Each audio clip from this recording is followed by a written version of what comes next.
What's up, guys? This is OmegaLiar, and I'm back again for some reason on this map. Underground. Yeah, underground. I always forget the name. And I'm using a G36 with a holographic sight and a silencer. Got a very nice... Oh, and Scorpion. Can't forget that because it's actually important. I do get quite a few kills with it. But this is actually a very, very nice gameplay I got. It was very intense while it was going on, mainly because I was using sit reps, so you just hear footsteps all over the place. Very, very effective perk, and I do recommend it if you have a headset. If you don't, give it a pass. It's not that good. Now, I've actually gotten a couple of messages on why I use the Scorpion, and there's a few reasons. One, I have to retest because I'm not sure anymore. But the Scorpion, with any set of attachments, gives you an extra 75% of warning. So basically, it's like having extreme conditioning built into a gun. And it's not even a bad gun. It's a gun that's actually quite useful. The recoil, even though it's got more than the MP9 with the same kill rate, is very manageable. It just goes straight up, that's it, and it's got no idle sway. So it becomes a pretty usable gun, and on top of that, its hip-fire recoil is absolutely zero. So in the case that you're using steady aim, which I'm not, you can really actually spray people down, even though you wouldn't expect it from a slow fire rate gun like the Scorpion. It's a gun I would definitely give a shot if you haven't. Sorry I'm moving around so much. It's a gun I would definitely give a shot if you haven't already. You might find success. It's also very useful in things like search and destroy. You basically have a marathon when running around with it. Any of you knife-only people, give it a shot. Even though it's not a tactical knife, it's actually very, very good for that particular use. What are you beastly kids? I don't even think I got a read. Anyway. So yeah, it's a pretty good perk setup. I think I'm using Assassin or Hardline or something like that. And Sleight of Hand? Question mark? For those of you who've been keeping touch, I don't know when this is gonna go up. I always forget the perks for all of these summer commentaries. But anyway, on to the topic of this commentary. Now this is actually gonna be a little different from what I normally do, mainly because this is some stuff I've always thought about and theorized about, but I've never been able to figure out why, and I've done some backup research on this as well. So bear with me for a second. Those of you who aren't too into physics, this is actually a pretty thought-provoking topic, so just bear with me. It might not be as boring as you think. And to start off, we have people like Isaac Newton, who come up with Newton's law of gravity. For those of you who don't know, it's mass times acceleration, it's mass times acceleration equals, and then there's a gravity constant. I won't explain all the math to you because not all of you will get it, and that part is kind of boring. But then you have you got all sorts of laws of physics. An object in motion stays in motion unless affected by other forces, such as friction. For those of you who don't know, friction is basically two atoms colliding together in such a way that causes them to bounce off each other. If you rub your hand through the air, you can feel the air. That's friction. And so it's also pretty interesting, but I want to focus here on the different forces of attraction. The main one, I'm sure everyone knows it, is gravity.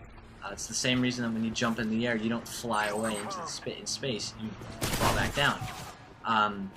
It's the main cause of death for most iPhones. I don't know why I just added that in. Anyway, but that's not the only one. Other forces of attraction that you have are magnetic forces of attraction. You have, and I mean I could go on. I think there's about 4 main forces of attraction. But I'm gonna stick here and focus about gravity and magnets real quick. Obviously, you can do something like opposite acceleration, where you propel something in one direction, which then pushes you in the other.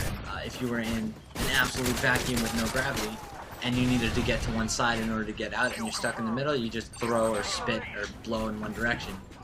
Although you can't blow because you're in a vacuum, but anyway, you do that kind of stuff if you want to get to the wall. It's the same thing that propels rockets. But that raises the question. If gravity is caused by mass, and And obviously, the more massive something is, the more gravity it has. That's how you get things like black holes, which basically what they are is something that becomes so massive it actually collapses on itself, sucking everything else in around it.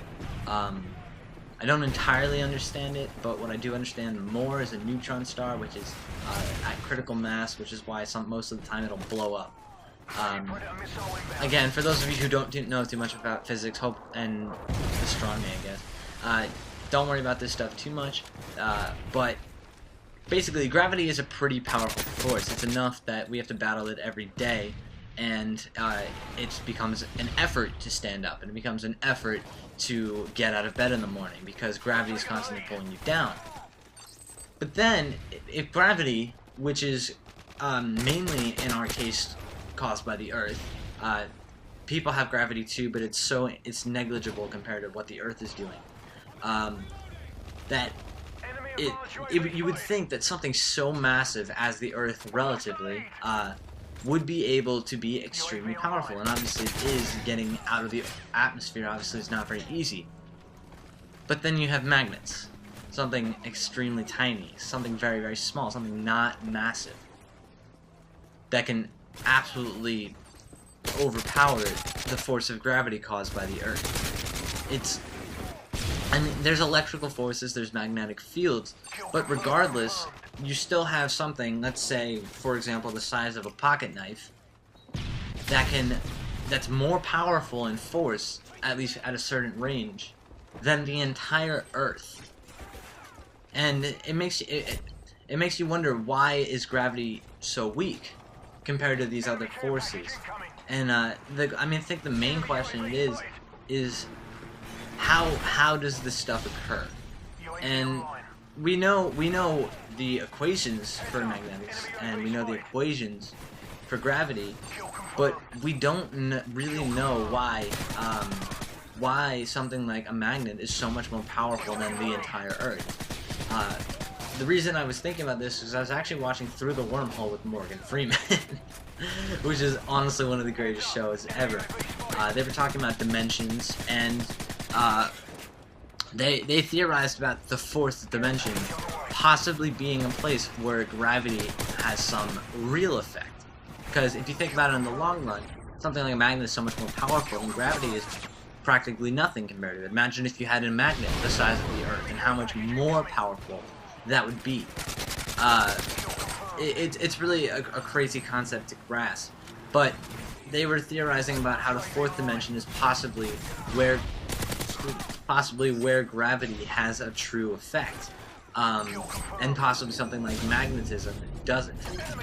Whoa, that was a weird glitch. I don't know if you were watching that. But I don't know. I have to do more research on this. I might do a follow-up commentary if I find the answer, but I haven't yet. Anyway, I don't know. I thought that was thought-provoking on how a magnet can be more powerful than the Earth itself. But anyway, if you like this commentary, it was something different. I don't normally do theoretical commentaries or fiction, fact commentaries. I don't know. If you like this commentary, comment, rate, subscribe. 24 and 4 is a pretty decent score. Comment, rate, subscribe. I'll see you in my next commentary. And as always, leave a comment. And thank you for watching.